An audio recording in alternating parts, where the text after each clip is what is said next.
అలసిన వారికి ఊరడించు మాటలు. సహోదరుడు భక్తి సింగ్ గారి పరిచర్య నుండి సేకరించిన అనుదిన ధ్యానములు. అక్టోబర్ 24. విశ్వాసమును బట్టి 7 దినముల వరకు ప్రదక్షిణం చేయబడిన తర్వాత యెరికో గోడలు కూలెను. హెబ్రీ 11:30. యెరికో బలమైన గొప్ప ప్రాకారములు గల పట్టణం. ఇశ్రాయేలీయుల భయం చేత అన్ని ద్వారములు మూయబడినవి. లోపల గొప్ప పరాక్రమశాలురు కలరు.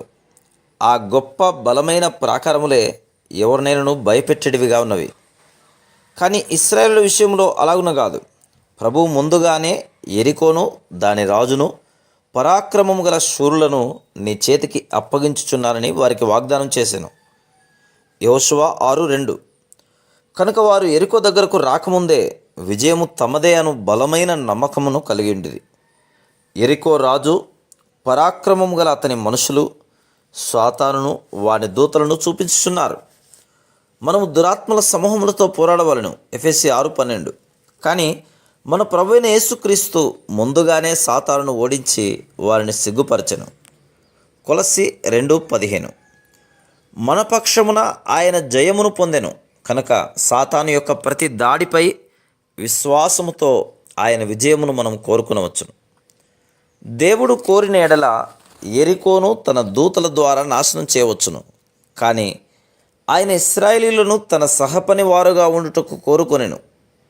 ఆయన సహపని వారముగా ఉండవలనని మనకు బలమైన విశ్వాసం ఉండవలను.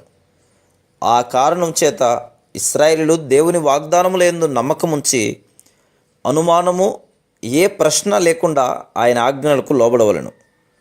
ప్రభు కోరిన యెడల ఇశ్రాయేలీయులు యెరికో చుట్టూ ఒక్కసారి మాత్రమే తిరిగినను ఆ ప్రాకారములు కూలిపోయి ఉండేవి. కానీ వారు ఆ పట్టణముల చుట్టూ 13 సార్లు తిరగవలసి వచ్చెను. వారు ఒక్కొక్కసారి తిరుగుచున్నప్పుడు వారి విశ్వాసము అంతకంతకు బలపడుచు వచ్చినది. ఏ మనుషునిపై వారు మనసు పెట్టకూడదని, ఒకవేళ ఆ ప్రాకారము నుండి వారు గమనించుచూ ఉండవచ్చును కానీ వారిపై కూడా దృష్టి ఉంచకూడదని హెచ్చరింపబడిరి. బహుశా ఆ మనుషులు వారిని చూసి నవ్వి హేళన చేసి ఉండవచ్చును. వేరొక రీతిగా బోరులు ఊదుట ద్వారా ఇశ్రాయేలు ప్రజలు దేవుడిచ్చిన విజయములో ఆనందించుచున్నారు.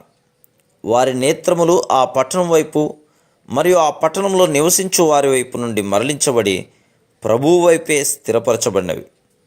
ప్రభు యొక్క మాటలపై ఉన్న ఈ బలమైన విశ్వాసం ద్వారా దేవుని ఆజ్ఞలకు పరిపూర్ణముగా లోబడుట ద్వారా మాత్రమే వారు వాగ్దాన దేశంలోనికి వెళ్ళి దానిని పొందగలిగిరి. వారు యెరికో పట్టణం చుట్టూ 7 దినములు తిరగవలసి వచ్చింది.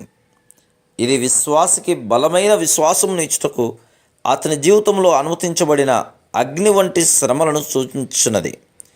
1 పేతురు 1 6-7. బంగారము 7 మార్లు అగ్నిలో కరిగించినప్పుడు అది శుద్ధి అగును. పరలోక స్వాస్థ్యములో పూర్తి భాగమును మనం పొందగలుగుటకు దేవుడు అనేక బాధాకరమైన పరిస్థితుల ద్వారా మనల్ని తీసుకొని వెళ్ళును. Praise the lord.